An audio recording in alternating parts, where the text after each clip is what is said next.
Bon, donc voilà, donc c'est notre première conférence en fait du think tank de cette année que nous commençons avec vous, Monsieur Muller, donc sur la crise numérique de la gouvernance scolaire. Je suis honoré. Je vais vous présenter rapidement, bon parce qu'il y a beaucoup à dire en fait, voilà sur vous, donc historien et archéologue médiéviste de formation. Vous avez enseigné en collège et en lycée dans des milieux difficiles, ainsi que dans l'enseignement supérieur. Formateur puis consultant en formation, vous avez été responsable d'innovation dans l'Académie de Paris, avant de construire le réseau de l'innovation avec les CARDI au ministère de l'Éducation nationale et le réseau social professionnel Respire. Vous êtes aussi l'auteur de plusieurs ouvrages, dont le manuel de survie à l'usage de l'enseignant et de sites en ligne qui effectivement font figure de référence dans le domaine de l'éducation, donc innovation, éducation lab. Donc, votre activité est consacrée à l'accompagnement, au changement et au développement professionnel des équipes éducatives. Et donc là, vous allez traiter avec nous d'un thème, donc comme je le disais, qui est central pour notre projet, qui est celui de la gouvernance, puisque c'est vraiment la valeur ajoutée en fait de notre projet, comme je le disais, par rapport à d'autres projets européens. Bon, voilà. Donc, nous vous écoutons, Monsieur Muller. Ben merci, merci de la présentation. Je suis ravi de partager avec vous la réflexion dans un format un peu inédit. Hein, ce format en visio permet à la fois de la présence dans la distance, hein, et c'est une manière d'ailleurs de commencer sur les questions de gouvernance. Faut-il être là pour gouverner? Il y a des systèmes très différents où la présence, il faut voir et être vu. Hein. En histoire, on connaît bien ça dans l'analyse des pouvoirs. Et puis, il y a d'autres pouvoirs où il faut surtout ne pas être vu pour gouverner. Et ça, vous connaissez aussi, je ne vais pas détailler là-dessus. Quand on a commencé à parler de votre dispositif, de votre équipe autour d'Erasmus et de l'échange au niveau international, ça m'a fait un peu phosphorer et à la demande d'un titre donné à ce que je voulais aborder avec vous, un titre assez naturellement m'est venu et je vais vous dire pourquoi. Donc c'est le titre que vous avez affiché, si vous le voyez, Viviane ou Marie-Jeanne, c'est la crise numérique de la gouvernance scolaire. Et puis j'ai mis entre parenthèses très modestement en France, mais on fera un petit tour dans d'autres pays peut-être aussi. C'est un titre bizarre, mais ce titre, il s'origine sur un livre. Alors, je joue mon rôle un peu d'historien, mais aussi de colporteur de mémoire. Hein. Et c'est un livre qui a été écrit en 1960 de Claude Dijon, qui s'appelle La crise allemande de la pensée française. C'est un livre qui parle de la période entre 70 et 14 et qui montre comment la pensée française a été plus qu'influencée, a été conformée par les philosophes allemands, par ce qui se passait en Allemagne en ce moment, pour penser à la modernité, pour penser ce qui donc les approches philosophiques, mais pas que philosophiques, aussi politiques, etc. Et nos penseurs français ont été durablement construits sur les philosophes allemands, entre Marx, Hegel, Heidegger. Si vous avez quelques relents de philosophie de terminale, ça doit vous parler vraisemblablement. Et donc, je prends appui sur ce titre-là pour essayer, dans la transposition, de dire que si je reprends les termes, le numérique agit un peu comme l'Allemagne a agi sur la France il y a quelques années. Elle vient perturber, elle vient bousculer toutes nos catégories et nous permettre ou nous force à repenser, à reconceptualiser les choses. Et donc, dans ce titre, la crise numérique de la gouvernance scolaire française, je voudrais avec vous analyser quelques points. Donc, dans la crise, on parle, on dit souvent, c'est un symptôme, c'est un terme, une terminologie du vocabulaire médical, c'est de la maladie. Mais si on renvoie à l'étymologie, ça vient de crinain, c'est plutôt comment on apprécie, comment on juge, comment on arrive à faire le tri, comment on travaille sur l'analyse. Et donc, dans la crise, je voudrais qu'on travaille, on renforce pour ce soir notre capacité de compréhension, notre intelligence finalement, intelligence de dire comment on comprend les choses, comment on fait les liens entre les choses, qui fait pour, pour nos situations professionnelles. Alors, le numérique, on en parle souvent et on a une approche souvent par objet ou par technologie. On pense qu'il faut mettre des tablettes dans une classe pour que les choses changent et qu'on chacun de nous avons une adresse académique, comme ça tout le monde pourra parler. C'est une façon de le dire. On s'aperçoit que c'est pas parce qu'on a les choses qu'on les fait, donc il y a la question de la pratique. Et puis, bien plus largement, dans le numérique, on va évoquer la question de l'ère numérique, c'est-à-dire on peut être dans des organisations qui sont très anciennes et coutumières. On sait de quoi on parle en France. Hein. Nos lycées, ils datent de 200 ans. Donc on a une organisation héritée finalement. Mais qu'est-ce que ça bouleverse? Est-ce qu'il y a un bouleversement à l'ère numérique? Et comment tout cela finalement percole comme l'eau percole à travers le café quand on fait un bon café. La gouvernance, là aussi, c'est au de l'introduction, parce qu'on va avoir des amis européens qui vont nous rejoindre. En France, on le réduit souvent à des statuts, et non pas à des fonctions, et à des personnes. Et donc, c'est souvent, on parle de la direction. Alors, le mot un peu à la mode depuis les années 90 en France, on parle de pilotage et de pilote. On a ce vocabulaire du management qui intervient. Et puis, plus nouvellement, comme si on prenait l'un pour l'autre, les termes de leadership qui est issu du monde anglo-saxon ou issu d'autres mondes professionnels. Ces termes ne sont pas innocents quand on les emploie et surtout, ils ne valent pas l'un pour l'autre. Donc, je voudrais qu'on revienne sur ces questions-là au long de notre exposé. Et puis, française, parce que ça nous pose la question de la spécificité. Est-ce qu'il y a une vraie spécificité française par rapport à ce qui se passe juste un peu de l'autre côté de nos frontières?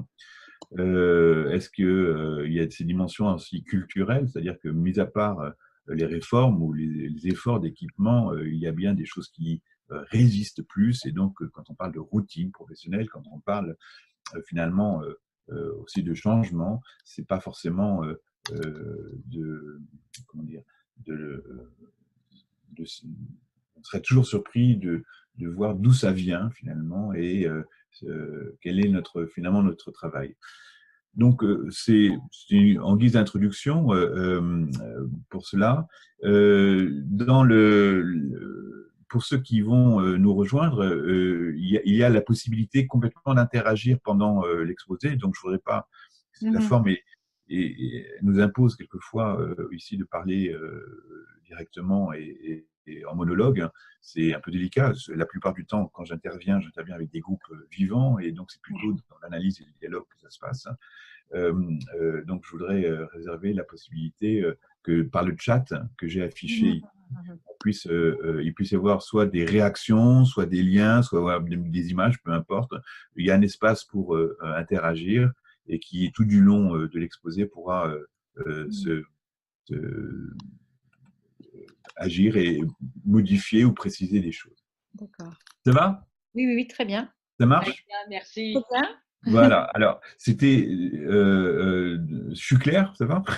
Ah oui, Oui, oui, oui, tout à fait. Très bien. Et donc, je voudrais, avec vous, envisager au moins dans ce titre 4 mots et donc commencer parce que c'était votre approche en misant sur le numérique, en disant, mais finalement, à l'ère numérique, en quoi la gouvernance agit, qu'est-ce qu'on dit quand on dit numérique? Et donc, ne serait-ce que pour ça, on pourrait faire des très longs exposés, ça a été fait par ailleurs, donc je ne vais absolument pas répéter les choses. Ça me permet, moi, donc, de cibler des choses qui me semblent importantes. Et donc, je voudrais avec vous travailler sur quelque chose ici que j'ai mis en forme à partir de travaux justement conduits au niveau européen, des travaux de Nesta ici, qu'on peut trouver en ligne, et de ces longs articles ou ces longs rapports. Il y a une première chose que on apprend quand on s'intéresse à la question numérique, c'est pas tant la question de l'équipement, des tuyaux finalement, que la question de comment ça modifie de façon consistante, de façon importante, les questions d'apprendre. Et donc, je vous propose de découvrir, on ne va pas tout lire ces questions-là, mais poser la question numérique, c'est comment finalement on enrichit ses capacités, son potentiel, ses supports d'apprentissage et comment on peut, alors c'est facile ici de naviguer dans la carte et c'est intéressant et de voir comment chacun dans vos métiers, finalement, vous pouvez apprendre avec d'autres, comment on apprend en faisant, comment on apprend en explorant, comment on apprend en testant, par la démarche expérimentale, comment on apprend en transposant dans d'autres milieux, et on apprend de l'évaluation, j'y reviendrai, on apprend par le fait de faire, on apprend par les usages.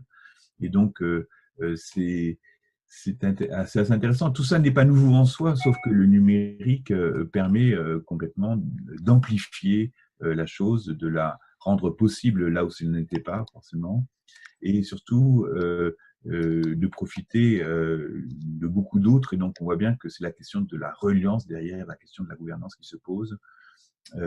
C'est comment vous apprenez et avec qui vous êtes relié.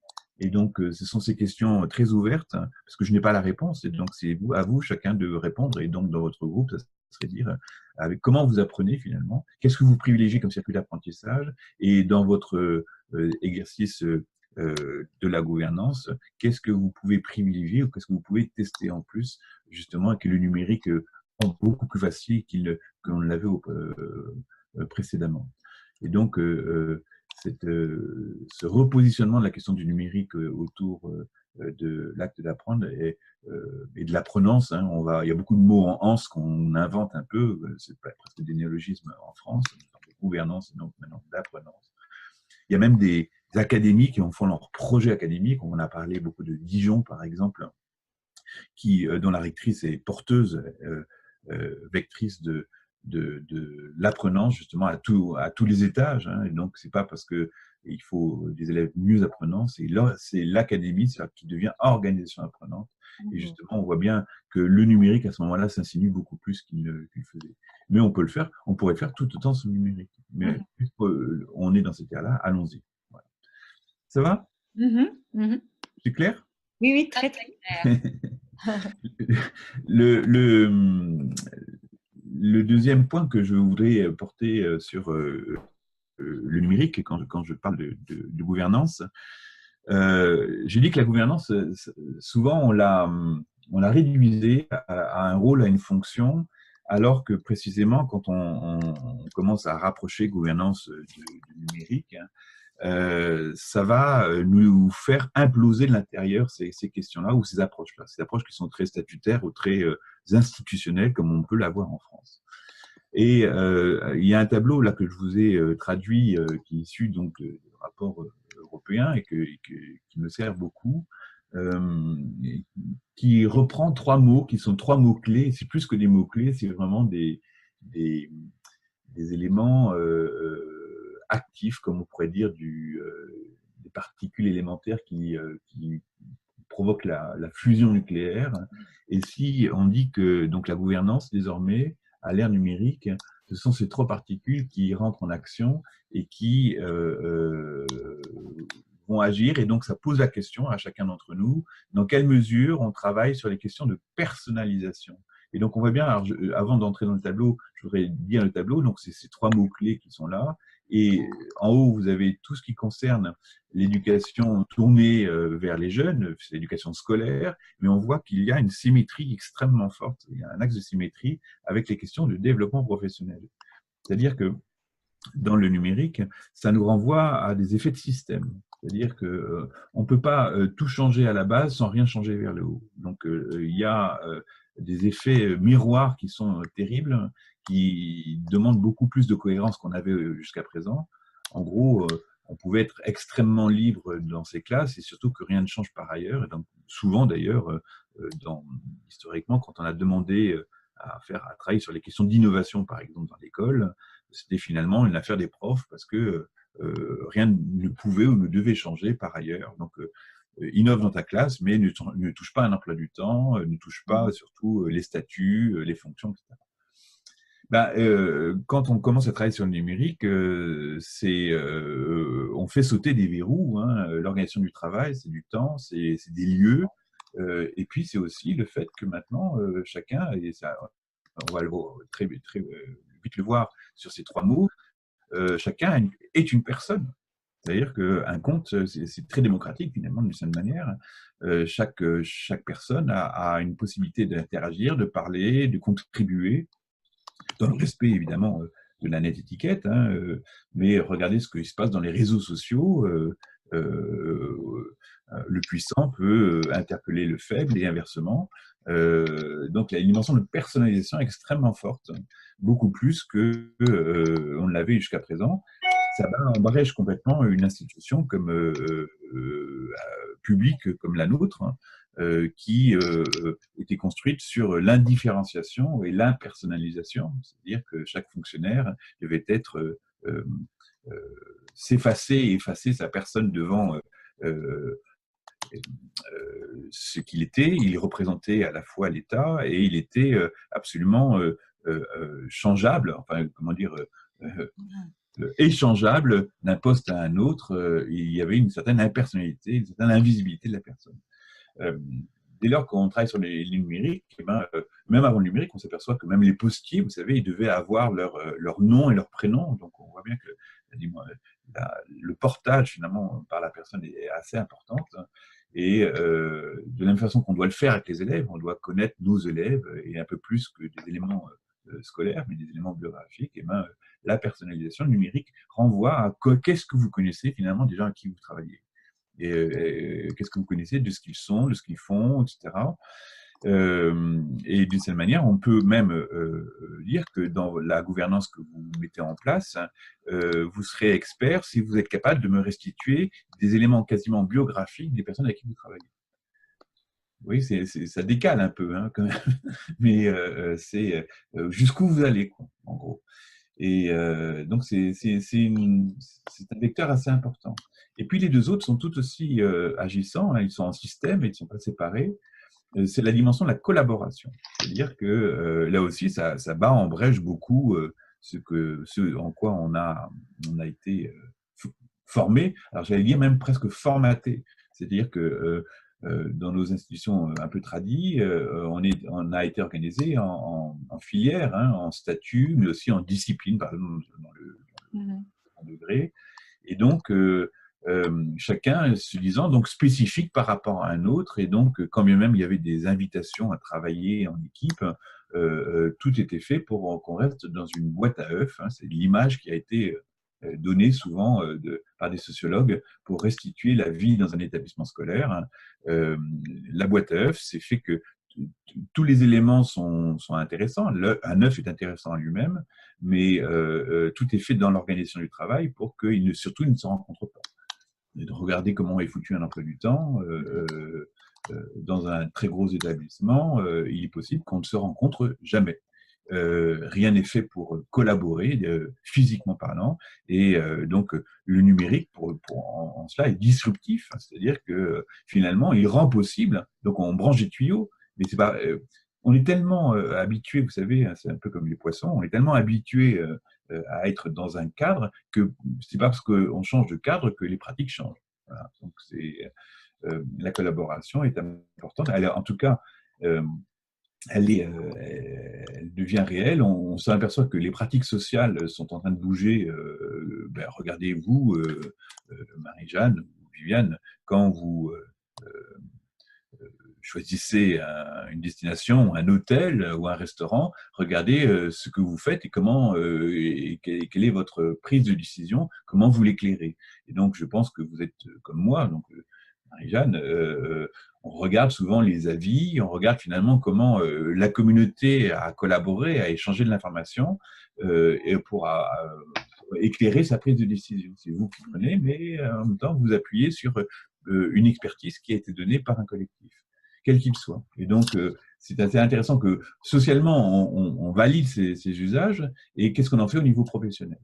Voilà. Donc on a vraiment là, on est sur un gap important. Pourquoi dans la société telle qu'on la vit, telle qu'on la transforme, et nous sommes acteurs de cela, on le ferait, et pourquoi dans nos vies professionnelles, on fait un barrage et on est. C'est des tensions qui sont importantes, c'est même des dilemmes importants.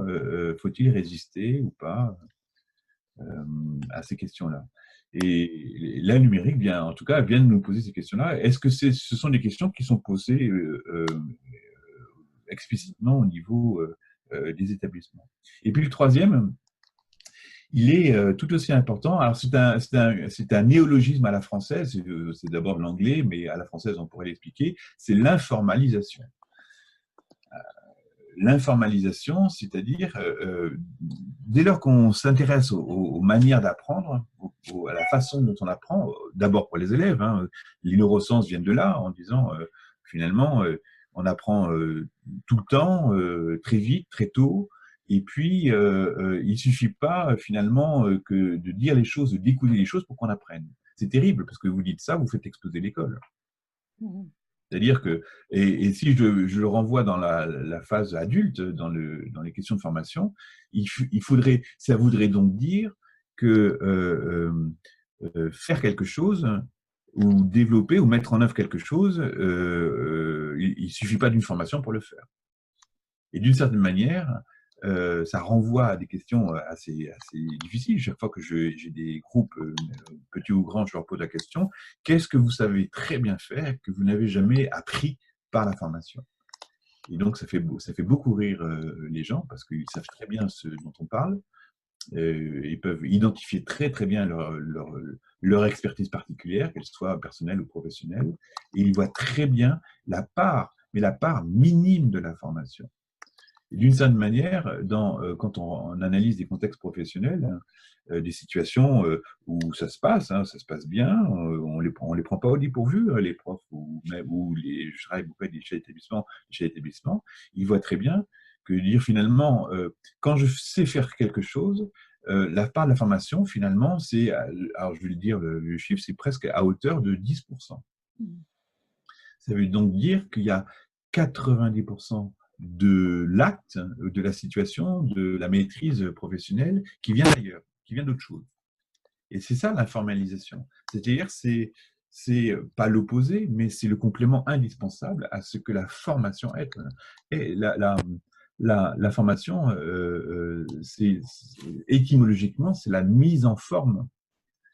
C'est la dimension formelle des choses. Étymologiquement, ça vient de l'italien, du bas italien, ça vient d'un mot que vous connaissez, j'espère que ça va vous faire rire, Marie-Jeanne. Ça vient de formaggio en bas italien. Formaggio en italien, ça a donné en français fromage. Ça a donné fromage. Donc la formation est un fromage. Peut-être pour certains cas. Mais en tout cas, ça veut dire que c'est la mise en forme, c'est donc le formatage. Et tant qu'on conçoit la formation comme un formatage, on ignore finalement comment se construit l'acte professionnel et finalement l'efficience de l'acte professionnel. Et donc, un bon professionnel comme chacun de nous l'est, vraisemblablement, je l'espère, en tout cas on l'est à un moment donné, ça tient de beaucoup d'autres facteurs, et donc cette dimension de l'informalisation est importante. Et c'est pour ça qu'on va parler de développement professionnel, c'est-à-dire c'est de rendre compte de comment les compétences se développent, comment les compétences se développent en situation plus collective, et là on va retrouver les mots plus collaborative et de façon plus personnalisée. La compétence, c'est moi ici et maintenant en situation, et en faisant feu de tout bois sur tout ce qui peut être informel par ailleurs. J'utilise les ressources, je sais ici maintenant, donc là je ne suis pas dans mon bureau, je suis chez moi, ça se passe maintenant. Il y a une certaine formalisation, je ne suis pas en tribune, vous voyez, donc le numérique permet de le faire, ça. Et donc, qu'est-ce que c'est? Comment on peut rendre compte, profiter de ces situations pour renforcer notre efficience et modifier la gouvernance? Alors, c'est des mots qui sont terribles parce que chacun de ces mots peut faire exploser une salle des profs. Mhm. C'est terrible parce que on voit très bien que le numérique fait bas en brèche, mais ça on le sait depuis longtemps, les cliniciens du travail le savent, les psychiatres le savent, les médecins le savent, d'autres professionnels d'autres métiers le disent bien, c'est l'abaissement de la sphère publique-privée. C'est le fait que ça peut être partout et tout le temps. Mais ça, on voit bien que c'est un travail qu'il faut faire ensemble, en discuter. C'est pas parce que maintenant je vous envoie un mail à 23 heures que vous êtes obligé de le lire à 23 heures. Donc c'est intéressant, c'est un rapport entre vous et le travail, si vous voulez. Et ça, on peut tout à fait en parler de façon plus professionnelle, mais il faut en parler. Dans les recherches qu'ont fait des sociologues anglo-saxons, ils parlaient justement de ce rapport bizarre que les enseignants, et pas que les enseignants, des métiers comme les ingénieurs, comme les docteurs, comme les journalistes, comme les avocats entretenaient avec leur propre travail. Ils parlaient des knowledge workers, c'est-à-dire des travailleurs du savoir. Et donc, en gros, pour le faire simple, les travailleurs du savoir, ce sont des gens qui ne lâchent pas l'affaire. Il n'y a pas un temps du travail, il n'y a pas un temps du loisir. Ça, c'est des travails postés. Ils le sont, on va dire, une secrétaire, un ouvrier sont postés, et donc il y a un temps de travail reconnu, ils pointent, etc. Dans les knowledge workers, dans les travailleurs du savoir que nous sommes ici, d'une certaine manière, on ne lâche pas l'affaire. Et on voit très bien, par exemple, comment les enseignants, quand ils sont en vacances, ne sont pas, entre guillemets, uniquement qu'en vacances. Ils lâchent pas l'affaire, ils n'oublient pas leurs élèves, de la même façon que les chefs d'établissement, quand ils partent en vacances, physiquement en vacances, ils lâchent pas l'affaire, il y a beaucoup de dossiers, et quand bien même il n'y a pas beaucoup de dossiers, il y a quelque chose qui rumine à l'intérieur et qui fait que tout ce qu'on va faire, tout ce qu'on va lire, tout ce qu'on va voir comme musée, etc., a un rapport d'une certaine manière avec le travail. Le numérique le permet, ça. Et donc, la dimension des réseaux sociaux, on le voit bien ici sur l'aspect collaboratif, le fait qu'il y ait des communautés professionnelles d'apprentissage, le fait qu'il y ait des communautés pédagogiques sur ces questions-là, fait que ça fonctionne bien. Hein. Et donc, moi, j'ai initié ça en France sur les réseaux d'échange de savoir professionnel. Ça s'est appelé expérimentalement le réseau Respire. Vous voyez, respirer, ça veut dire quelque chose. Hein. Respirer, c'est prendre de la respiration dans un cadre trop contraint. Et donc, ça a été quoi? Ça a été justement des outils en ligne de collaboration. On a travaillé, on a consulté de pair à pair. Et non, ce n'était pas que de la ressource, c'était d'abord partir de où est-ce que tu en es toi, poser un certain nombre de questions. Je vais en reparler tout de suite. Est-ce que sur ce point-là, sur ces 3 points, ça vous semble clair? Oui, oui. Ça va? Très clair. Très clair. Je ne suis pas trop long? Non. C'est terrible parce que si vous me faites parler, je peux parler. Hein, et donc, pardon? Je dis non, c'est très intéressant et très clair, très bien présenté. Ça met bien en place les idées et je veux dire, de toute façon, je pense que nous allons pouvoir quand même récupérer un certain nombre de pistes.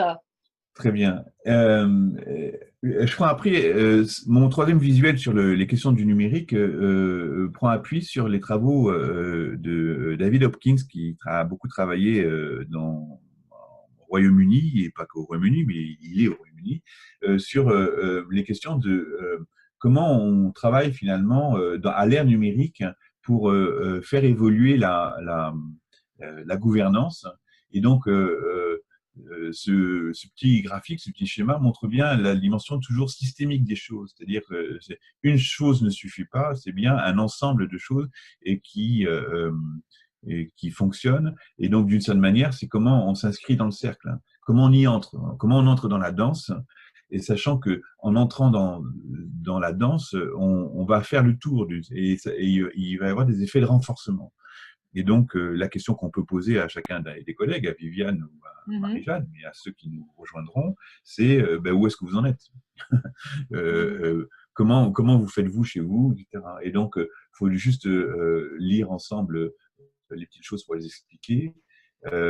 Donc, si on veut favoriser justement une gouvernance plus ouverte, plus participative, plus informelle, etc., il y a un certain nombre de points à observer. Et donc, David Hopkins signale certains points. Et donc, entre créer un climat favorable à la prise de risque, hein, et donc, d'une certaine manière, ça veut dire pas être arc-bouté sur les questions réglementaires, est-ce qu'on a le droit, est-ce qu'on n'a pas le droit, d'une certaine manière, tu as envie de faire quelque chose, ben, teste-le, puis on en parle. Enfin, je veux dire, c'est vraiment cela. Le travail sur discipliner l'innovation, c'est-à-dire, ça, c'est des choses qu'en établissement, on peut entendre. Vous pouvez avoir des profs qui déboulent chez vous en disant j'ai la super idée qui va sauver le monde, ouais, etc. Bon, et puis un autre arrive en disant mais non, c'est moi. Et donc, il y a discipline l'innovation, c'est à la fois autorisé, mais en disant entre la super bonne idée et l'idée qui va être valable, c'est quoi la différence? Et donc, par exemple, l'engagement, moi, enfin, quand je suis confronté à ce genre de choses, à faire des choix, à un moment donné, il faut faire des choix parce qu'on ne peut pas tout supporter, tout soutenir. Ça fait brouillon ou ça fait désordre à un moment donné. Ça peut disperser. Le choix, c'est véritablement la focalisation sur les élèves. C'est-à-dire concrètement, qu'est-ce que les élèves vont faire? En quoi ça va développer quelque chose chez eux? Et donc, en ça, on va retrouver une attention soutenue dans les questions de développement professionnel. Donc, il peut y avoir souvent des actions qui vont être très bénéfiques pour les profs d'une certaine manière et qui vont faciliter la gouvernance, mais où il va y avoir peu de retour finalement sur les élèves. Et donc, un des gages d'efficacité, c'est d'abord un travail sur les élèves. Ça a l'air trivial ce que je suis en train de signaler. À l'observation, à l'analyse de plusieurs milliers de dossiers qui nous sont remontés des établissements, c'est pas aussi trivial que ça. Ça existe et donc il faut, dans le local, s'en préoccuper. On peut améliorer ses conditions de travail, mais l'intérêt reste, nous sommes ici pour les élèves. Ce qui est intéressant, c'est justement de dire que tout n'est pas prévu, et donc c'est vraiment s'intéresser aux effets collatéraux, c'est-à-dire que quelqu'un vous dit « bon, je vais faire quelque chose », et il faut lui dire juste après « très bien, vas-y, mais on s'en reparle dans 15 jours ». C'est-à-dire, c'est pas de déclencher et de favoriser, mais c'est surtout d'être suivant, d'être très accompagnant. Et c'est ça. Et on retrouve la dimension informelle, c'est-à-dire d'être attentif à ce qui est en train de se passer comme effet, oui, collatéraux, comme effet non attendu, parce qu'on s'aperçoit qu'on va retrouver la question des systèmes. Bien souvent, il y aura toujours dans ces mêmes complexes des effets sur les autres éléments. Et c'est à la fois une attention positive, mais aussi une prévention contre ce que la gouvernance peut connaître. Je vous donne un exemple très concret. Si je discipline l'innovation, ça veut dire je fais un choix, par exemple, quelqu'un me dit j'ai envie de faire une radio de classe. Très bien, donc je vais favoriser l'équipe qui fait radio de classe. Pourquoi pas? Parce que c'est très entraînant, il y a du partenariat, il y a France Inter qui vient, il y a la télé qui va venir, c'est très bien pour les élèves. Sauf que en communiquant sur le soutien favorable et le développement de radio de classe, sans le vouloir, moi en tant que gouvernant, en tant que responsable, je vais assombrir complètement tout le reste. Ne pas en parler, ne pas parler du reste ou ne communiquer que sur cela, ça fait je vais faire de l'ombre ou faire de l'ombre à tout le reste et donc avoir des effets de dévalorisation du tout. Donc, c'est une des précautions qu'il faut avoir là-dessus sur la gouvernance dans sa propre communication. C'est lié évidemment aux nouvelles technologies et donc ça veut dire, quand je parle de communication, c'est est-ce que je dispose des moyens qui me permettent de suivre des choses, d'avoir une régulation formels ou informels. Je ne parle pas que du site d'établissement, ça c'est très formel, et d'une certaine manière, les sites d'établissement ne changent que tous les 6 mois, tous les ans, quand bien même ça change. Alors que justement, les questions des effets collatéraux, c'est comment vous vous informez, quel retour d'information, quel feedback vous avez de ce qui est en train de se passer, et donc les réseaux sociaux, l'ENT, s'il y a un ENT dans l'établissement, ça devient intéressant, et puis il y a peut-être d'autres éléments qu'on peut voir. Qu'est-ce que vous savez finalement de l'image, de l'établissement, comment vous percevez. Et donc là, il y a vraiment un travail de veille à faire, à ménager finalement autour grâce au TIS. Et puis, le dernier point, c'est de développer une culture de l'open source. Open source, ça veut dire que, d'une certaine manière, on se défait de la propriété des choses, et open source, c'est-à-dire qu'on partage. Et donc, ce qu'on initie, on le partage, on le modifie, on le copie. Et donc, il y a tout un travail ici autour de la collaboration qu'on retrouve. Open source, c'est ça, c'est comment je peux m'approprier finalement le travail d'autrui pour le copier, le déformer, le transposer, etc.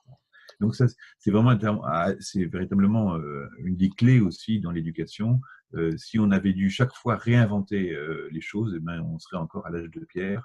Notre humanité a passé son temps à copier. Donc moi, je suis musicien par ailleurs, et donc je peux vous dire que Bach a copié Schütz, Mozart a copié Bach, Beethoven a copié Mozart et Bach. Je veux dire,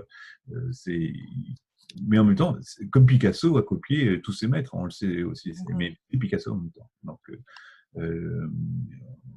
l'amélioration vient justement de l'inventaire que vous faites, et ce qui est intéressant, c'est que le numérique permet cela. Si on n'avait pas ça, on serait finalement assez isolé.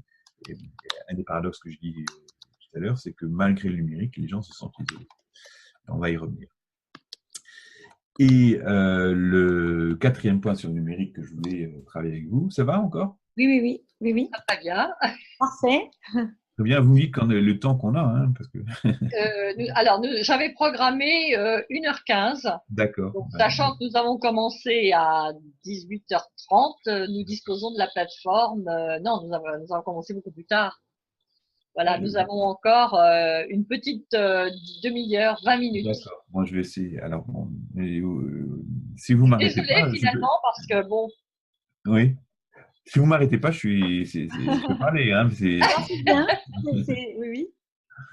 Et je vous propose un petit schéma que j'ai construit justement comme une sorte de retour d'expérience quand on a fait l'expérimentation sur le réseau social professionnel Respire, qui est devenu maintenant Via Éduc en France, Via Éduc pour le réseau social professionnel de l'éducation, et qui est une sorte de Facebook, si vous voulez. C'est une Facebook améliorée où chaque professeur qui a son compte propre, son compte professionnel et pas personnel, peut commencer à faire des groupes, interagir, travailler justement sur le numérique.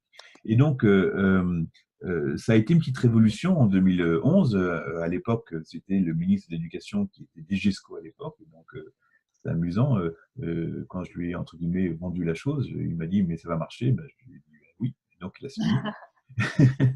C'était pas du tout la culture de l'époque, c'était souvent même en contradiction avec la gouvernance de l'époque. C'est-à-dire que j'avais beaucoup écouté de résistance de la part des hiérarques, on va le dire comme ça. C'est d'une part des inspecteurs qui disaient mais qu'est-ce qui va garantir la qualité didactique des contenus? Si vous voulez, on peut en parler, mais la qualité didactique, que quand vous allez sur Facebook, et pas sur Facebook, vous allez sur les réseaux, d'autres réseaux, des Twitter ou des sites associatifs, la qualité, elle est vite donnée par la consultation et finalement les commentaires que les collègues donnent eux-mêmes, c'est-à-dire que la qualité, c'est une validation par le bas et non pas par le haut.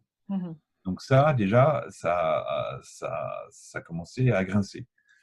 C'est-à-dire qu'il ne fallait pas 3-4 signatures pour imprimer, pour faire un affichage sur de l'Internet et partager du savoir.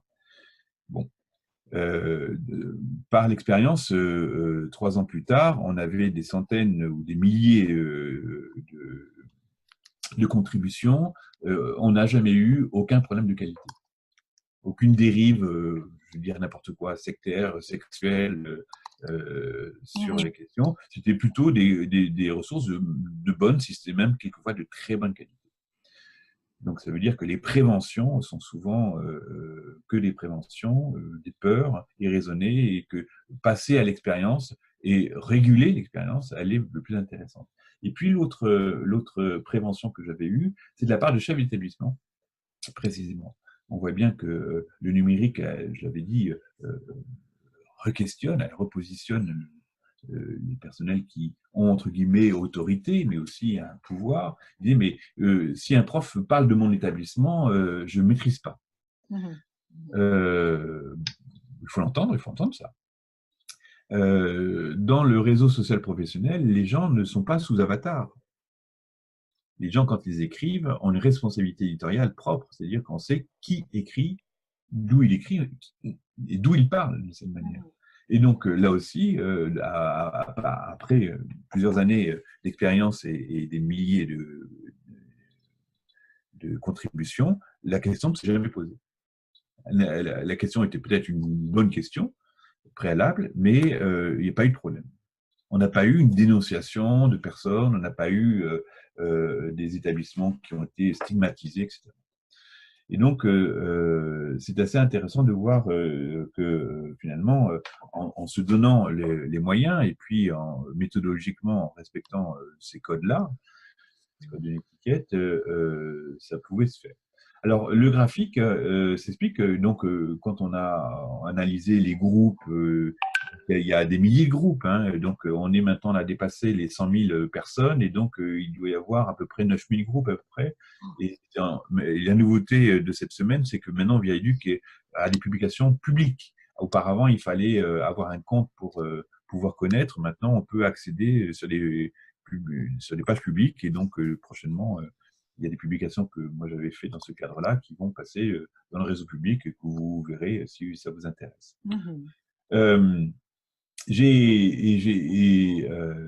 J'ai très clairement identifié 4 compétences finalement qui apparaissaient dans ces réseaux numériques, dans ce réseau social professionnel, et que vous avez donc en gros, hein, ce sont les gros verbes, les gros mots que vous avez: échanger, partager, se former ou piloter.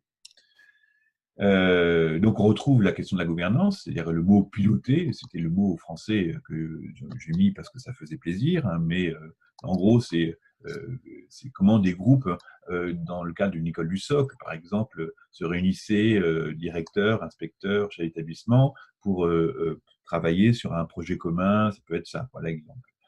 Et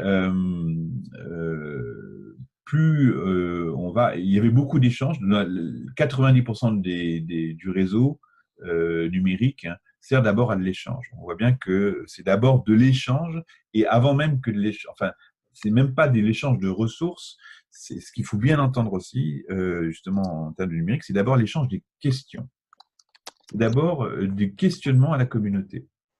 Et il faut bien entendre pour cela, ça a décoincé pas mal de collègues que de dire que auparavant, quand on était dans une d'affichage et publication, il fallait un produit fini, il fallait que ce soit validé par 3 signatures, etc.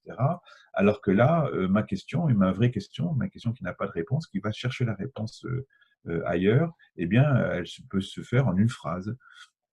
C'est plutôt, donc on voit bien la dimension informelle de la chose qui est massive, et donc qui d'abord un travail sur l'échange. Et donc le partage va venir de là, c'est-à-dire qu'on va échanger des questions, on va commencer à y répondre en disant tiens, moi ici c'est comme ça, etc. Et ça peut devenir à ce moment-là des groupes qui se forment et qui vont se former eux-mêmes où finalement l'échange a une vocation de formation. Et donc, vous avez des groupes qui prolongent la formation et donc on voit apparaître des formations hybrides. Et donc, en termes de gouvernance, c'est vraiment intéressant. C'est-à-dire que des organismes de formation, vous le savez aussi maintenant, travaillent systématiquement sur synchrone et asynchrone, sur le fait qu'il y a à la fois du présentiel et il y a à la fois de la distance, il y a à la fois des choses qu'il faut faire ici et maintenant et d'autres choses qu'on peut travailler dans l'intercession. Et donc, le numérique permet la capitalisation, elle permet la transformation des données et en termes justement de développement professionnel, ce que vous avez, c'est donc l'axe qui apparaît, l'axe transversal, ça devient beaucoup plus efficace. Et finalement, il y a peu de groupes qui arrivent dont la vocation, c'est véritablement de piloter. Donc, on s'aperçoit que la gouvernance numérique, elle existe, elle peut exister, mais elle est peu nombreuse, elle peut être efficace, je ne suis pas sûr que ce soit... mais la gouvernance, elle est d'abord indirecte. On voit que la gouvernance, si elle est à l'ère du numérique, elle va consister finalement à faciliter tout ce qui va être échange, partage et la formation. Mais le pilotage lui-même par le numérique n'est pas forcément ce qu'on observe, encore une fois, par la pratique, la chose la plus diffusée actuellement. Notre organisation, nos routines, nos façons de faire passent par d'autres moyens en tout cas. Et donc, j'ai essayé de montrer que les efforts qu'il y a entre implication forte et faible et les effets sur l'organisation. Ce qu'il faut, comme nous sommes d'anciens bons élèves, on dirait il faut absolument être là, avoir un fort effet sur l'organisation, un fort effet sur l'implication. Je vous déconseille d'être désormais des bons élèves, c'est-à-dire ne pas viser forcément tout cela, parce que si on vise forcément ce carré-là, cette forte implication et des forts effets sur l'organisation, c'est certes souhaitable, mais ça veut dire que vous fonctionnez en sur-régime, ça veut dire que vous allez user, vous allez d'abord vous user, et vous allez user ceux qui vous suivent. On est proche à ce moment-là de ce qu'on identifie comme le burn-out. Donc, il vaut mieux, si on veut travailler sur du pilotage à l'ère du numérique, il vaut mieux travailler sur l'élargissement de sa base, c'est-à-dire à travailler sur de l'échange et du partage.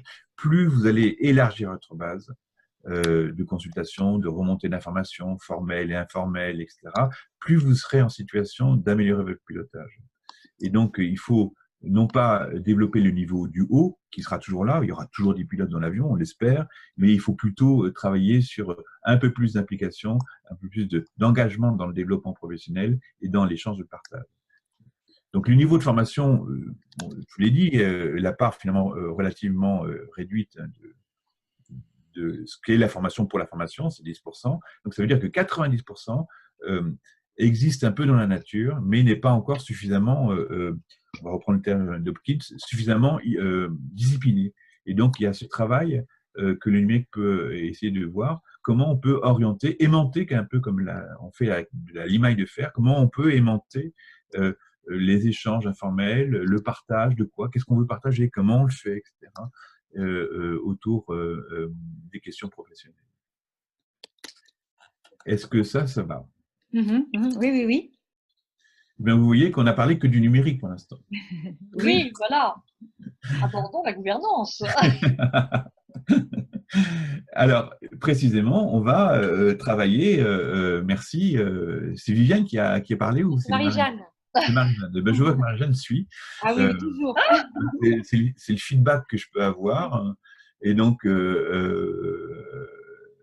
parce que c'est terrible de parler devant un écran, et donc heureusement qu'on peut se voir.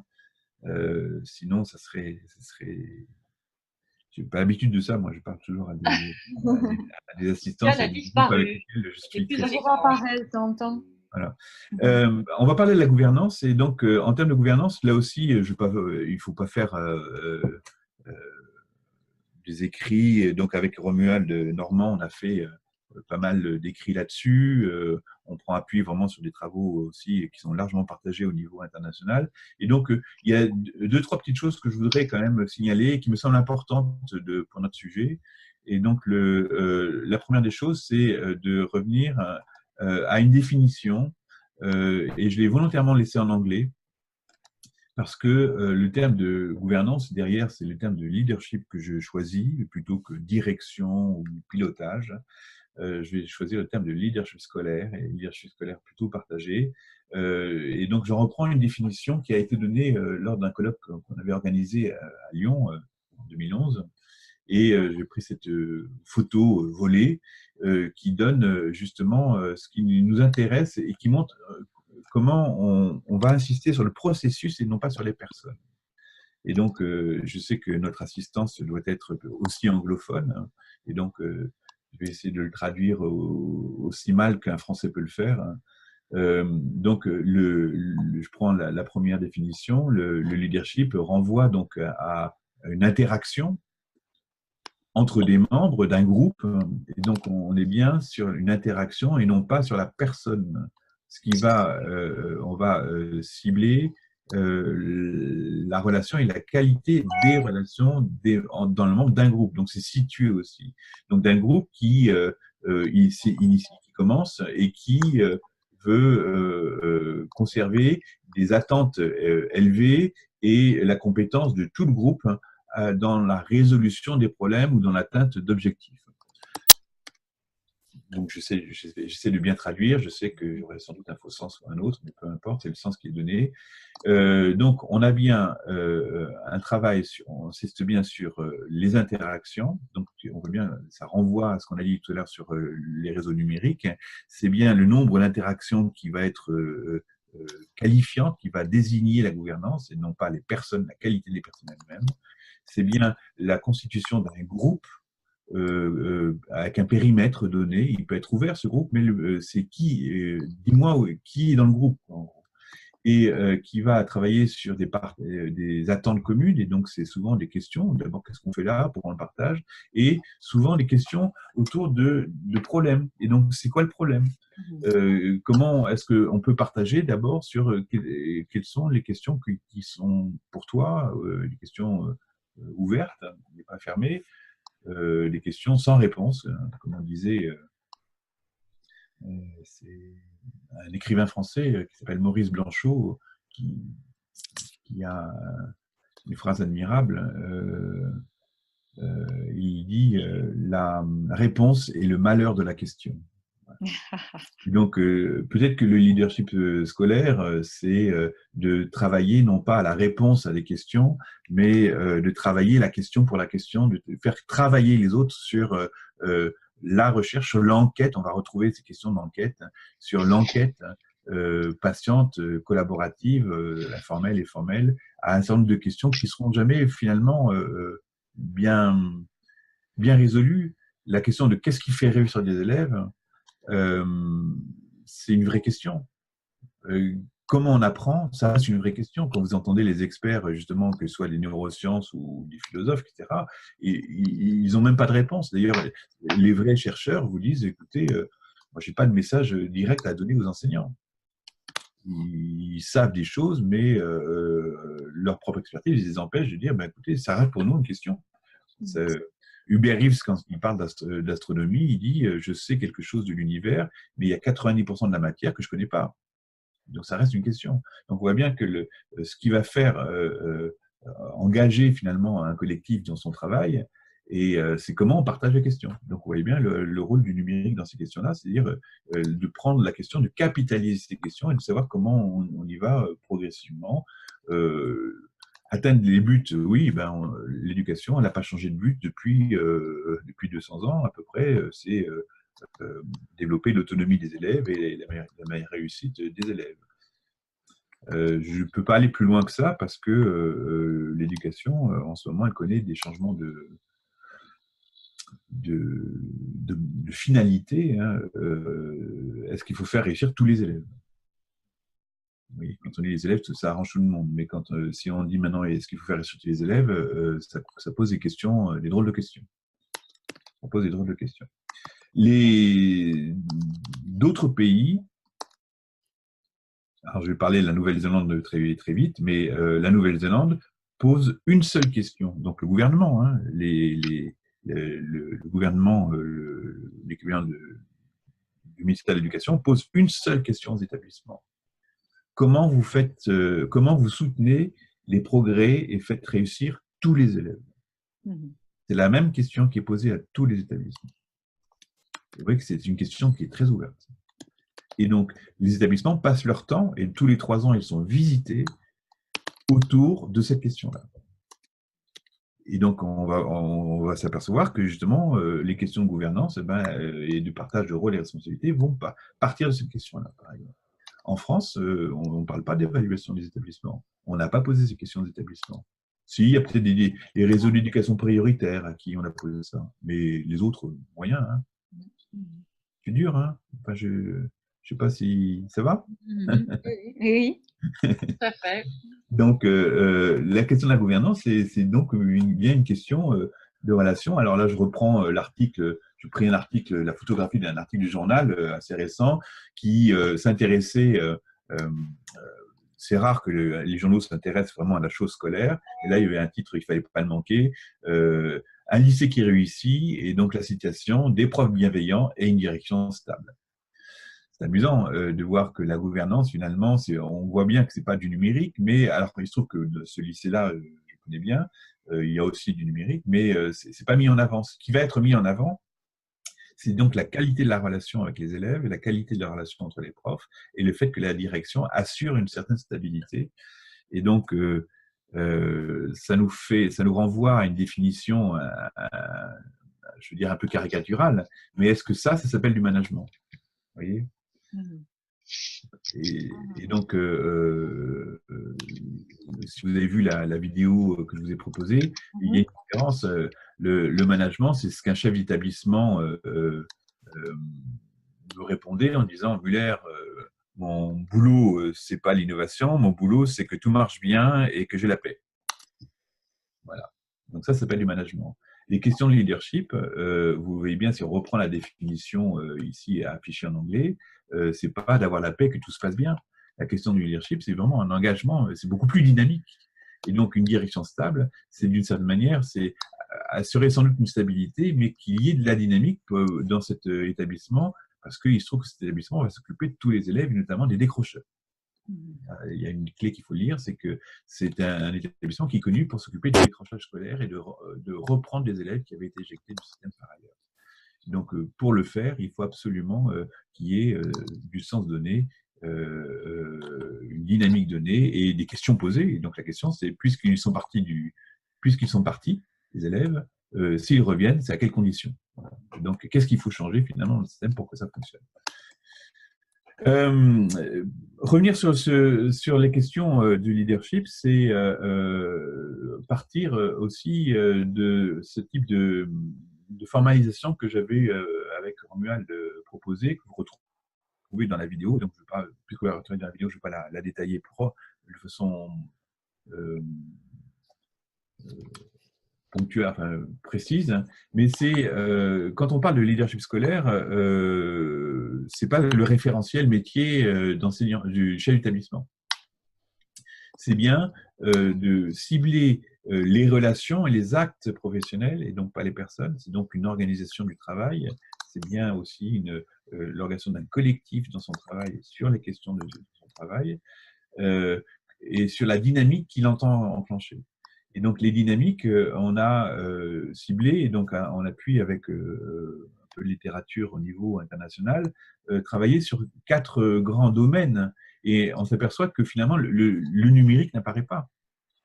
C'est-à-dire pas explicitement. Le numérique n'est pas un domaine directement. Le numérique, c'est un peu comme ce qu'on est en train de faire maintenant. C'est ce qui nous permet de faire tout le reste et de le faire mieux. Et qu'on se parle maintenant, Marie-Jeanne, Viviane, on se parle ensemble, mais on ne parle pas du numérique, on parle des questions de leadership scolaire. Donc, c'est de voir que ce sont des domaines qui sont actifs, ce sont des familles de compétences, et se poser la question, est-ce que le numérique me permet d'aller plus loin et de renforcer ou de développer telle et telle compétence? Et donc, on peut identifier les quatre, participer au développement professionnel des enseignants, je vais y revenir, élaborer une stratégie en ressources humaines et financières, renforcer l'ingénierie en évaluation et ouvrir l'établissement sur son environnement. Et donc, si je fais un peu le zoom sur le développement professionnel des enseignants, on en a déjà parlé, c'est de voir comment, si on est à la tête d'un établissement, à la tête d'un réseau d'établissements, comment on peut faire pour faire que les enseignants s'engagent dans leur propre développement professionnel. Et j'ai bien dit tout à l'heure que ce n'est pas irréductible à la question de la formation. Ce n'est pas combien de formations ils font. Parce que je vous ai dit que c'est un problème que, justement, assimiler le développement de l'information, c'est très réducteur et d'ailleurs, de cette manière, les gens ne s'y trompent pas. La manière dont la formation est organisée actuellement n'est pas la bonne et ne permet pas de développer de la compétence. Quand on veut vraiment développer une compétence individuelle qui plus est collective, c'est un minimum, par exemple, de 30 heures. Vous voyez ce que ça veut dire? Alors qu'on vous vend des formations à d'une journée, quoi, ou une demi-journée. Donc, d'une certaine manière, on vous ment, ou on se ment soi-même, parce qu'on n'a plus les moyens, on n'a plus le temps, c'est trop difficile, on n'a pas les compétences aussi, on n'a pas de formateurs suffisamment bons, et donc on a une masse à gérer. Enfin, tout cela est un problème. Et donc, on s'aperçoit que la question du développement professionnel, ça charge son énergie, qu'elle soit émotionnelle, mais c'est aussi en temps, va reposer sur l'établissement. Et donc, elle n'est plus dépendante des organismes de formation, mais elle va reposer sur la capacité d'un établissement ou d'un réseau d'établissements à travailler sur la collégialité. Donc, on va travailler sur du concret, sur des questions. C'est quoi nos élèves? Enquêtons sur nos élèves. Comment je sais que mes élèves réussissent ou apprennent? Comment je le sais? Qu'est-ce que je sais qu'ils apprennent? Vous voyez? Et ça, ces questions, on n'est jamais bien posées. Donc, des choses, observer les situations de classe. Est-ce que vous, chez l'établissement, vous allez aller dans les classes pour prendre de l'information sur comment ça se passe? Et donc, souvenez-vous, comment ça se passe dans la relation. Ce qui est intéressant, c'est d'observer non pas la personne, comme le faisaient les inspecteurs, mais d'observer la relation qu'il y a, les relations, la qualité des relations, des interactions dans le cadre. Je vais vous donner un exemple assez concret qui est travaillé justement après avec l'appui du numérique. C'est de proposer à un établissement de partir à l'enquête à la connaissance de ses propres élèves en proposant 4 questions aux élèves qui sont en fin de cycle, c'est-à-dire quand vous êtes au collège en fin de troisième et quand vous êtes au lycée, par exemple, en terminale. Pourquoi aller voir ces élèves-là particulièrement? C'est parce que, d'une certaine manière, ce sont eux qui détiennent l'expertise de l'établissement.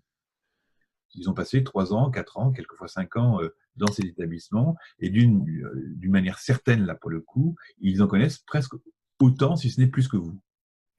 Un chef d'établissement reste 3 ans dans un établissement, écoutez, un élève qui reste 5 ans dans un établissement, vous voyez ce que ça veut dire.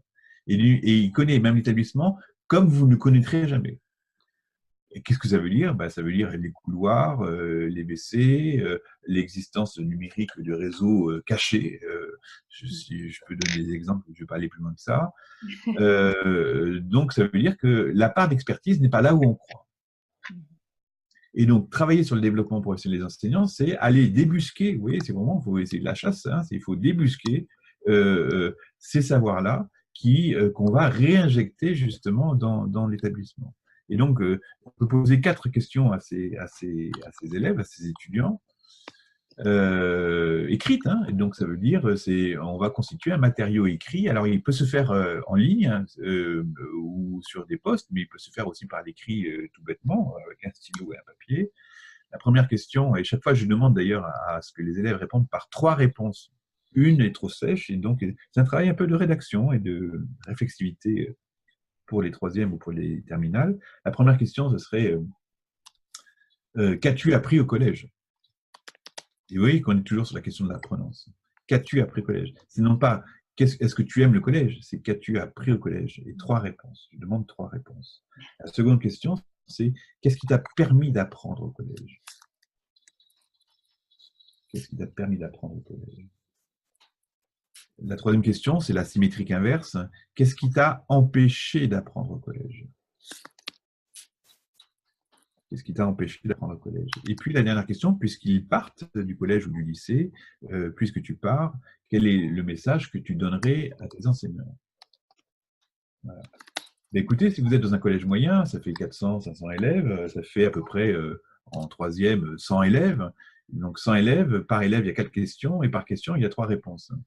Donc vous faites rapidement le calcul, le corpus documentaire que vous ramassez en l'espace d'une heure. Vous ramassez un corpus incroyable, de première main,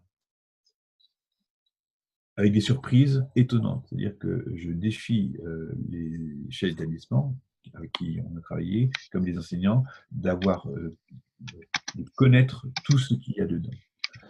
Eh bien, écoutez, là, vous avez... et donc ça, justement, ce qui va être intéressant, c'est le traiter en numérique et de lire avec un collectif d'enseignants, de lire, découvrir, d'analyser ce qu'il y a dedans.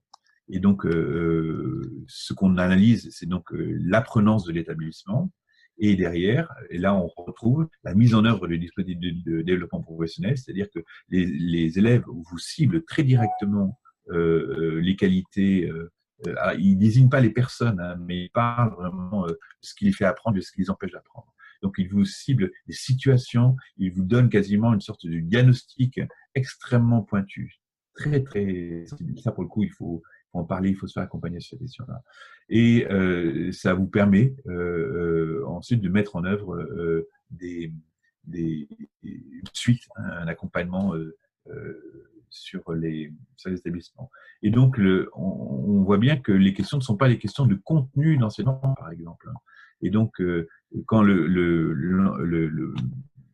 l'inspecteur se disait, mais finalement, quand on échange, quelle est la validité des contenus didactiques, quand on s'intéresse à l'apprenance des établissements et des élèves, c'est tout à fait hors de propos. C'est même hors sujet. C'est-à-dire, c'est bien une question de prof, ça. Parce que la question du point de vue des élèves, comme du point de vue ici du fonctionnement, ils vont vous parler d'autre chose. Ils vont vous parler de choses qui sont importantes pour eux et qui leur permettent d'apprendre. Et donc, c'est des vraies clés pour réussir. Ça va, ça? François, Yann, excusez-moi, comme j'avais réservé la salle pour 1h30, je ne sais pas ce qui va se passer, oui. Parce que dans 2 minutes, c'est fini. Alors, est-ce qu'on va être coupé? Est-ce que je ne sais pas du tout, on va le découvrir.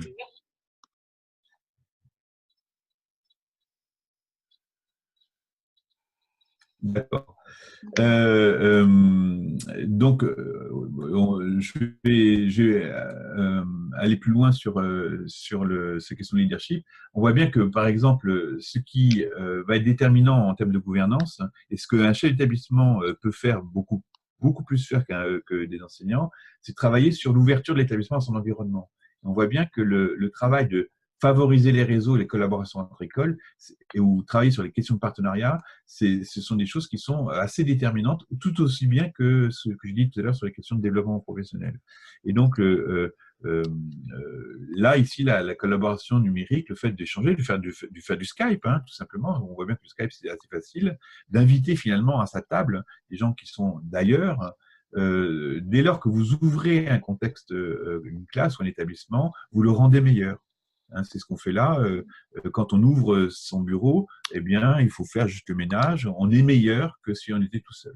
Voilà. Quand vous invitez quelqu'un à la maison, généralement, vous le faites à manger et vous vous habillez un peu mieux que si vous étiez tout seul. Vous voyez bien que l'ouverture seule, déjà l'ouverture, de s'exposer, de rendre visible et lisible une situation est déjà un facteur d'amélioration. Je n'ai pas besoin d'être formé pour le faire. Oui, c'est intéressant, il faut entendre ça, hein, il faut observer ça. Et on voit bien que sur ces questions de leadership, et je finirai pour ces questions de leadership justement, le chef d'établissement ne peut pas être seul.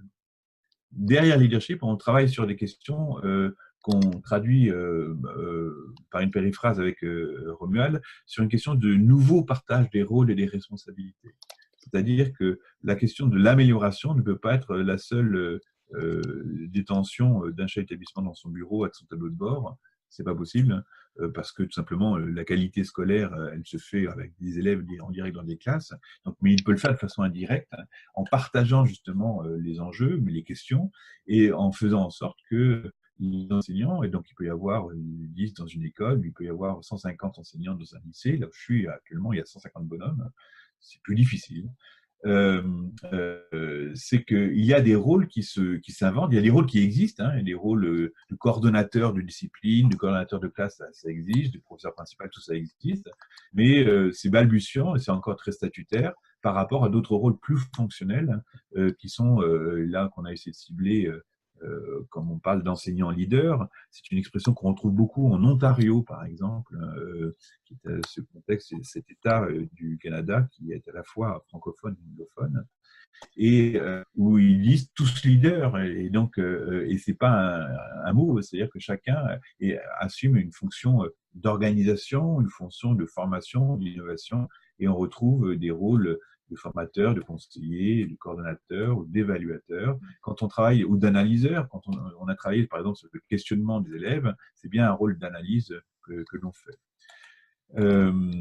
Et puis, pas pour finir, mais pour donner en plus envie à des collègues, c'est la question de française, avant de parler de crise, du contexte français, que je voudrais questionner, parce qu'on est ici dans un contexte européen, et donc les Français sont connus pour se regarder le nombril, d'être très autocentrés finalement, et la question qu'on a posée sur la gouvernance numérique, hein, elle se résout d'une autre façon par ailleurs, donc il faut prendre appui aussi sur ce qu'on sait, et donc je donne l'exemple ici d'une je passe en Nouvelle-Zélande, je suis en Nouvelle-Zélande, et donc c'est la devise du centre de formation, de l'équivalent de l'ESN, si vous voulez, en France. L'ESN, c'est l'école des cadres. Et donc, comment on forme les cadres à l'autre bout de la planète? On les forme avec une devise qui est maori, vous reconnaissez, enfin, c'est maori, hein, donc il y a une double langue à la fois maori et anglaise. Et donc, si je fais une traduction un peu arrangée, et donc, c'est comme ça que sont organisés précisément les cadres et qu'on conçoit la formation des cadres. Oui, il faut basket. C'est la besace de chasse des hommes maoris. Donc, avec ce que tu as dans ta besace et avec ce que moi j'ai dans la mienne, chacun aura assez. Donc, on s'aperçoit qu'en termes de gouvernance, c'est pas un chef qui sait et des ouvriers ou des petits profs qui font ce qu'on leur dit de faire dans un espace cloisonné et fortement encadré et réglementaire, mais c'est véritablement un travail sur la collégialité, un travail sur la coopération, sur le partage de ce qu'on a dans la besace. Et ce qu'on a dans la besace, c'est un travail que je vous ai dit tout à l'heure, c'est un travail autour souvent des questions qui sont... Alors, c'est le premier éclairage. Le second éclairage que je voulais vous apporter, qui éclaire un peu nos travaux au niveau publication avec Romuald et qui me semble être intéressant pour vous, c'est de prendre appui sur des travaux qui ont été édités par, ici vous avez la référence, c'est John Hattie, qui est aussi, il se trouve, un néo-zélandais. Alors pourquoi la Nouvelle-Zélande? Parce qu'il se trouve que la Nouvelle-Zélande, il y a 25 ans, était très en retard et ils se sont mis à faire un peu le tour du monde, c'est une sorte de benchmarking de qu'est-ce qui marchait bien dans le monde, et donc parce qu'ils en avaient besoin, et ils ont tout simplement aussi fait partager leurs recherches au monde entier, tout simplement.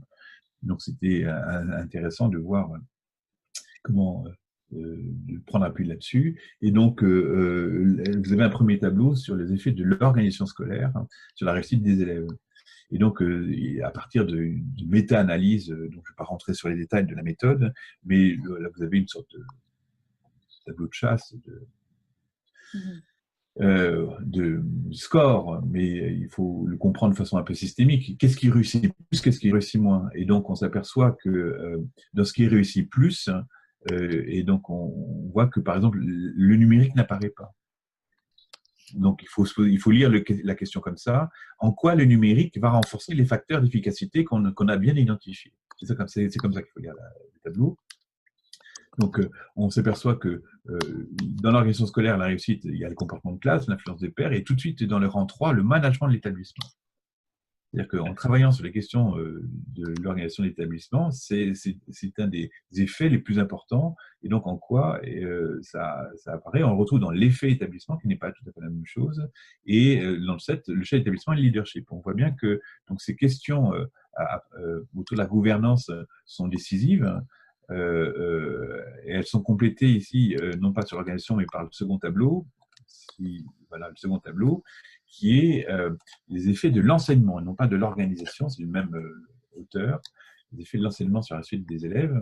Et donc, si on s'intéresse, par exemple, sur les parties numériques, par exemple, si je regarde ici, dans toutes ces choses-là, s'il y a du numérique qui apparaît, je vois apparaître des choses plutôt dans le bas du tableau, les effets plutôt limités, c'est-à-dire que le numérique tel quel, le seul, ou les jeux de simulation, par exemple, ou l'enseignement assisté par ordinateur, tel quel, numérique pour le numérique, finalement, n'est pas la panacée et figure plutôt en bas du tableau. Et le numérique ne peut fonctionner que si il va solliciter des processus qui sont bien plus fins, bien plus importants. Et on s'aperçoit, par exemple, que c'est dans ce tableau-là, il faut bien se centrer dans ce tableau-là, les questions sur le feedback apporté aux élèves, les relations enseignants-élèves, et puis on va s'apercevoir très vite le développement professionnel des enseignants, c'est-à-dire comment les enseignants apprennent, vous voyez, je retourne au début de l'exercice de ce soir, comment les enseignants apprennent d'eux-mêmes, par eux-mêmes, sur leurs élèves, et donc comment on met en œuvre, on résout des problèmes dans la classe et comment tout cela est partagé. Et on renvoie justement à ce partage des questions, à ces questions-là. Donc ce sont des choses qui sont identifiées comme étant décisives, qui sont les vraies clés du changement dans les systèmes scolaires et qui sont tout à fait apportées par la recherche internationale. Et si je voulais un peu résumer la situation, si je fais un peu le profilage des écoles cognites efficaces, alors c'est le terme un peu anglo-saxon, on parle d'efficient pédagogie, le terme en France est moins accepté, c'est un gros mot de parler d'efficacité, mais on parle d'écoles qui réussissent mieux, etc. On a peur de cela parce qu'on a peur vraiment de l'évaluation tant qu'elle n'est pas organisée, et elle est peu organisée, en tout cas mal organisée. Ça va?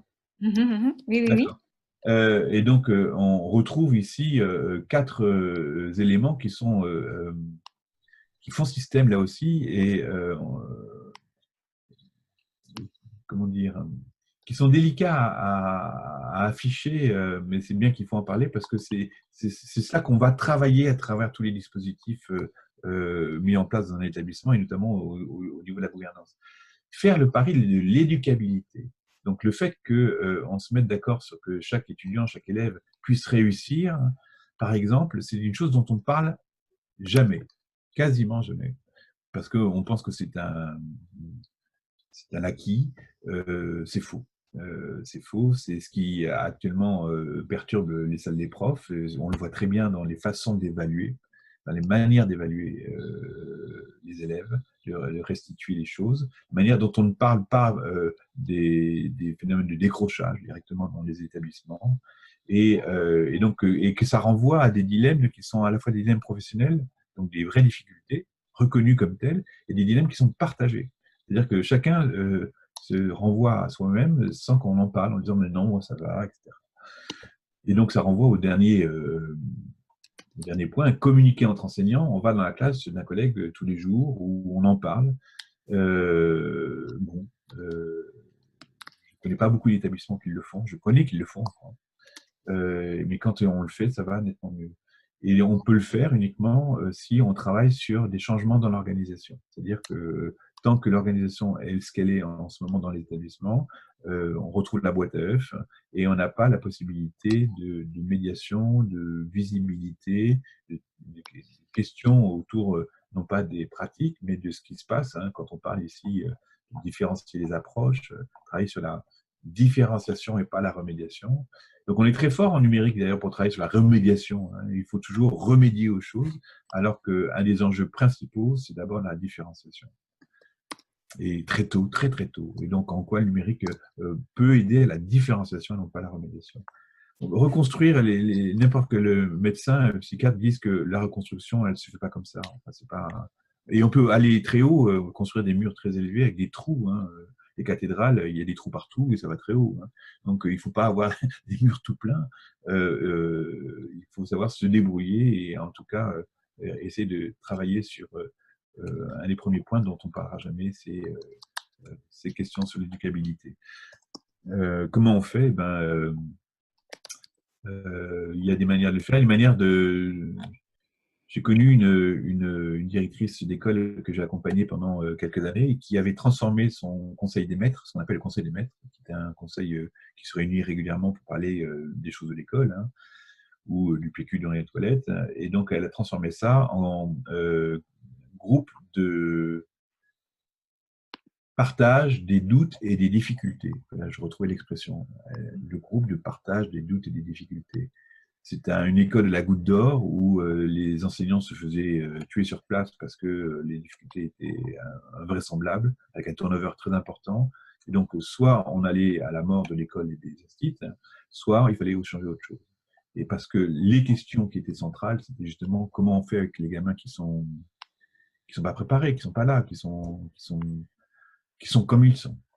Et donc, c'est parce qu'il y a eu une prise en charge au niveau de la gouvernance de ces situations, un partage des questions, des doutes et des difficultés, et un accompagnement directement de cette école collective, et non pas des personnes, mais c'est le collectif qui a pris en charge les doutes et les difficultés. En 2 ans, maintenant, l'école est une école attractive, où on se parle d'ailleurs comme ça. Dans l'école, vous avez 300 élèves, mais on se parle comme ça. On se parle doucement, alors que le collège à côté, c'est la guerre. C'est très étonnant. C'est très étonnant. Et on voit bien que la gouvernance a été décisive pour changer la chose. Et donc, c'est bien ça qui a été travaillé, ce sont ces éléments-là. Je vais aller plus loin maintenant sur les questions. Vous avez réservé d'autres choses. Je voudrais parler du dernier mot. Viviane, ça va? Oui, je suis. La crise, là, je vois. Voilà.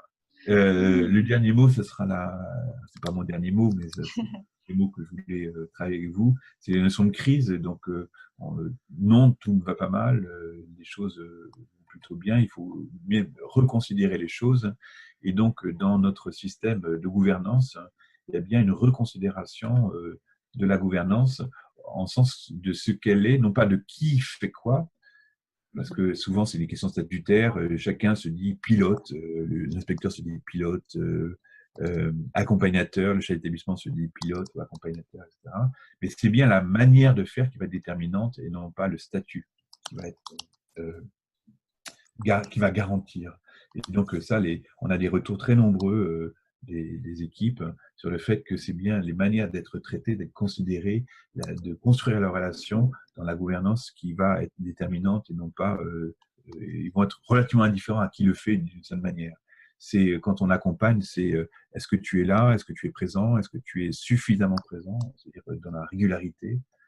Un inspecteur revient tous les 15 ans, si vous voulez. Donc, est-ce que tu peux dire que tu accompagnes quand tu viens tous les 15 ans? Ça devient difficile à un moment donné. Et donc, ce tableau-là, il est issu d'un rapport qu'on a vu au niveau européen sur justement les relations que des responsables hiérarchiques entretenaient avec des équipes. Et donc, on s'aperçoit qu'à même titre, quand ils étaient inspecteurs ou chefs d'établissement, la manière d'être, de se comporter, de concevoir finalement la relation pouvait complètement changer. Selon qu'on était en distance ou à proximité, selon qu'on adoptait une attitude hiérarchique ou qu'on était très ouvert à l'interaction.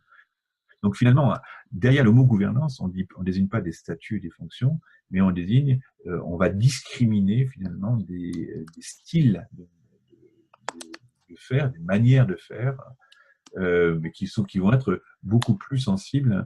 Et donc, si je cible maintenant, justement, quand bien même on est en présence, en proximité, on peut être effectivement travaillé. On retrouve ici le chef d'établissement facilitateur, hein, l'autonomie, la responsabilité avec un travail. On voit bien la dimension des rôles et des responsabilités confiées. On se montre tout à fait écoutant et compréhensif, donc une qualité d'écoute à développer, à solliciter chez les établissements. On voit bien qu'à distance, et donc le numérique l'aide à le faire quand on est à distance. On travaille sur la dimension leader, donc comment on peut ordonner, donner du cadre, et surtout on se montre amical. On va retrouver la dimension d'informalité qu'on avait signalée tout à l'heure. Donc c'est assez important d'avoir cette grille-là, de dire que finalement la crise de l'école est aussi pas une crise, c'est une manière de comprendre les changements dans une école. La crise, quand on travaille sur les questions historiques, c'est les moments les plus intéressants où les changements se font. C'est la fin d'un monde et la naissance d'un autre. Ce travail-là est un travail justement où on voit que pour travailler sur plus de clairvoyance, plus d'intelligence des acteurs, et donc on va travailler sur la question d'évaluation de l'établissement.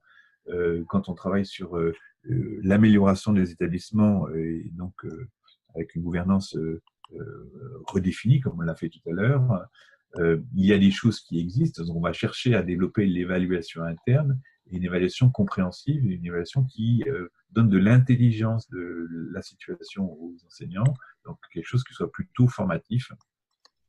Donc on va travailler beaucoup plus sur des questions autour de l'auto-évaluation des établissements, et souvent on va l'associer ici à l'accompagnement, qu'on appelle ça avec Romuald en traduction libre, un ami critique, un critical friend. C'est-à-dire que c'est quelqu'un qui, de part en part, est votre interlocuteur avec qui vous pouvez parler à distance. Et donc, moi, j'utilise souvent justement le Skype, par exemple, pour, même à distance, travailler avec des équipes ou un chef d'établissement sur le suivi de là où il en est. Donc, je n'ai aucun lien hiérarchique que cela. C'est juste un travail à la fois de suivi, de continuité, où la gouvernance numérique, c'est en renforçant finalement le chef et le leadership en interne, par ces mises en réseau, on arrive à améliorer aussi des situations en établissement. Donc ça, c'est un questionnaire que je voulais vous donner. Et puis, je dois faire le mot de la fin, Viviane. Non, je suis toujours là. Hein?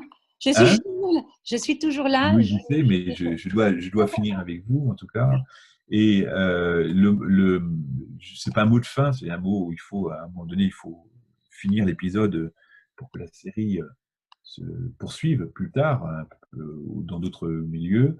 Et donc, je voudrais prendre appui sur les recommandations de Michael Funan, qui était un des grands consultants de l'éducation en Ontario. C'est lui qui a été un des maîtres d'œuvre en Ontario, qui a accompagné pas mal d'autres systèmes. Une des sources aussi qu'on a avec Romuald Normand. Et donc, il nous donne quelques messages forts, 8 messages ici, et là où vous voyez bien aussi que la dimension numérique n'apparaît pas en tant que telle, mais chaque fois il faut se voir la question, en quoi le numérique favorise ces messages forts, parce que ce sont des leçons que Michael Fulan nous transmet, issues de son expérience, et qu'on essaye de comprendre et de vérifier dans nos contextes européens. Et on voit bien que les questions on ne peut jamais préconiser à l'avance le changement, et donc on est plutôt sur le mode d'un voyage et non une planification. J'ai beaucoup parlé de régulation, de résolution, de partage de questions. Le numérique ne sert qu'à ça finalement, à avoir des points d'appui, du feedback suffisant, régulier, très informel, pour y voir plus clair. Et donc, c'est la différence entre un projet d'établissement qu'on demandait dans les années 80 et notre époque de 2018. Dans les années 80, on ne voyait pas clair, on pensait qu'il fallait écrire les choses pour que les choses se fassent. On a tous fait ça. À un moment donné, on avait des super projets d'établissement et des super objectifs, sauf qu'on ne parlait jamais de ce qui était important. Et je vous donne un exemple cruel. Dans un projet d'établissement, on ne parlait jamais de l'acte d'évaluation des élèves, alors que c'est l'acte le plus routinier, le plus intime de l'ensemble des profs. J'ai compté avec un chef d'établissement, en une année scolaire, dans un collège de 600 élèves, le nombre d'actes d'évaluation, par exemple, c'était à hauteur de 90 000 actes d'évaluation.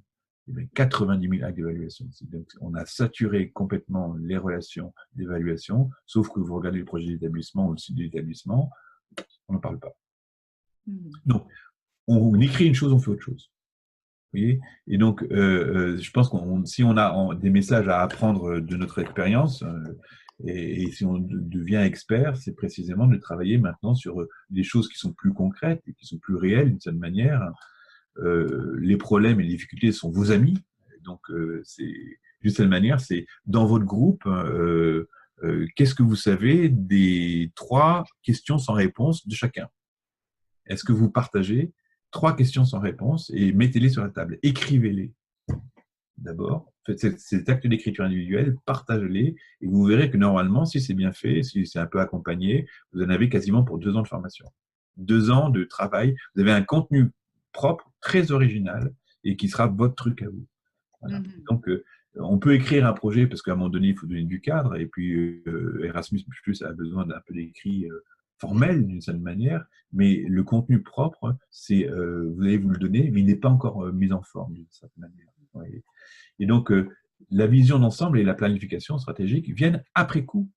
Et donc, c'est une fois que vous aurez partagé cela, etc., qu'on pourra reconstruire l'histoire et se réécrire en disant « Ah oui, effectivement, on a prévu ça. » Donc, c'est vraiment intéressant de voir comment, justement, le numérique permet à la fois d'échanger informellement, de créer ce groupe où il y a de l'interaction, de l'échange, on s'échange, pas tout le monde tout le temps, mais certaines personnes, mais qu'il y ait des lieux où on peut rassembler tout cela et de prendre en compte que le dernier message, c'est le 8, chaque individu peut être un acteur du changement.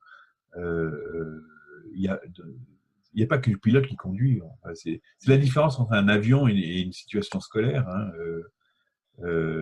Et pour avoir travaillé, quand j'ai fait le premier livre il y a quelques années qui s'appelait le manuel de survie à l'usage de l'enseignant, à l'époque, je voulais l'appeler le manuel du pilotage.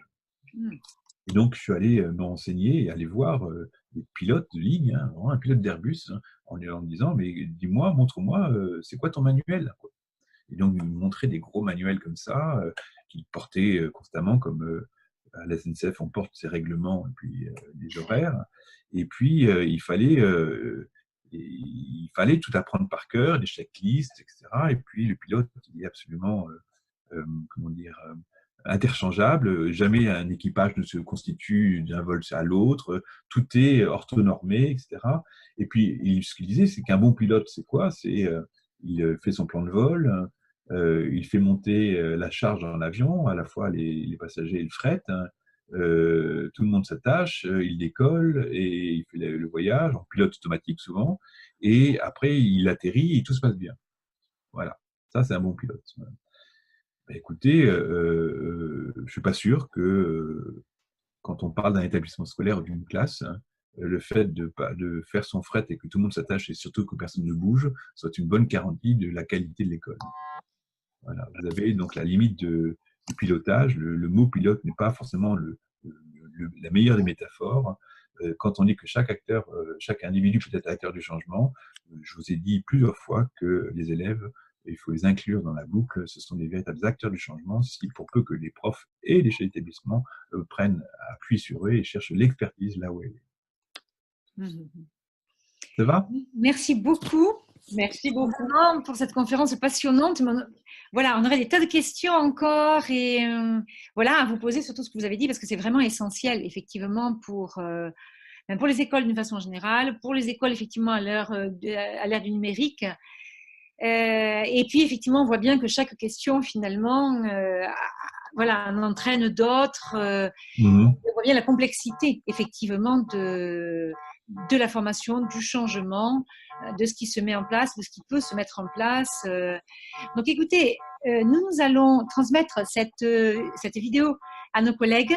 Je pense qu'il y aura des questions à partir de cela, mais également à partir de tout ce que vous avez dit sur, quand vous avez dit effectivement il y a des styles, des manières de faire. Donc ça rejoint un petit peu ce que l'on travaille à l'heure actuelle, puisqu'il va y avoir des scénarios qui vont être travaillés dans les écoles, tout à fait. donc des analyses qui vont être faites par rapport voilà, à la gouvernance. Donc, on va se servir des outils que vous nous avez proposés là. Et je pense qu'il y aura des questions sur, voilà, sur ce que vous avez proposé.